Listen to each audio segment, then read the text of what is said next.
ആവർത്തന പുസ്തകം 20-ാം അധ്യായം. നീ ശത്രുക്കളോട് യുദ്ധം ചെയ്യുവാൻ പുറപ്പെട്ടിട്ട് കുതിരകളെയും രഥങ്ങളെയും നിന്നിലും അധികം ജനത്തെയും കാണുമ്പോൾ പേടിക്കരുത്. മിസ്രയീം ദേശത്തു നിന്നും നിന്നെ കൊണ്ടുവന്ന നിന്റെ ദൈവമായ യഹോവ നിന്നോട് കൂടെയുണ്ട്.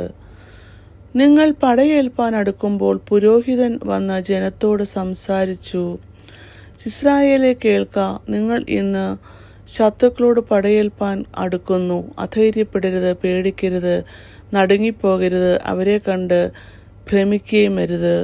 നിങ്ങളുടെ ദൈവമായ യഹോവ നിങ്ങൾക്ക് വേണ്ടി ശത്രുക്കളോട് യുദ്ധം ചെയ്ത് നിങ്ങളെ രക്ഷിപ്പാൻ നിങ്ങളോടുകൂടെ പോരുന്നു എന്ന് അവരോട് പറയണം.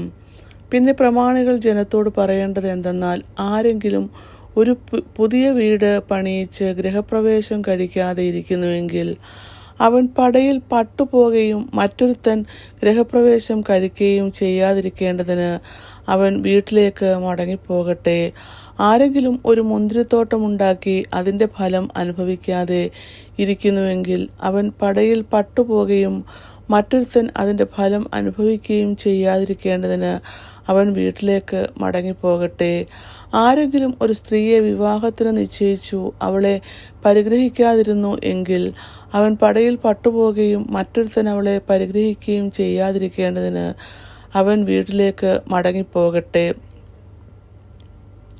പ്രമാണികൾ പിന്നെയും ജനത്തോട് പറയേണ്ടത്, ആർക്കെങ്കിലും ഭയവും അധൈര്യവും ഉണ്ടെങ്കിൽ അവൻ തൻ്റെ ഹൃദയം പോലെ സഹോദരൻ്റെ ഹൃദയവും ധൈര്യം കൊടുക്കാതിരിക്കേണ്ടതിന് വീട്ടിലേക്ക് മടങ്ങിപ്പോകട്ടെ. ഇങ്ങനെ പ്രമാണികൾ ജനത്തോട് പറഞ്ഞു തീർന്ന ശേഷം അവർ സൈന്യാധിപന്മാരെ സേനാമുഖത്ത് ആക്കേണം.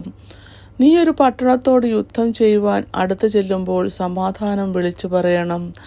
സമാധാനം എന്ന് മറുപടി പറഞ്ഞ് വാതിൽ തുറന്നാൽ അതിലുള്ള ജനം എല്ലാം നിനക്ക് ഊഴിയവേലക്കാരായി സേവ ചെയ്യണം.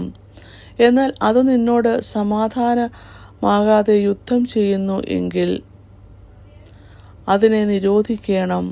നിന്റെ ദൈവമായ യഹോവ അത് നിന്റെ കയ്യിൽ ഏൽപ്പിച്ച ശേഷം അതിലുള്ള പുരുഷപ്രജയെ ഒക്കെയും വാളിൻ്റെ വായ്ത്തലയാൽ കൊല്ലേണം.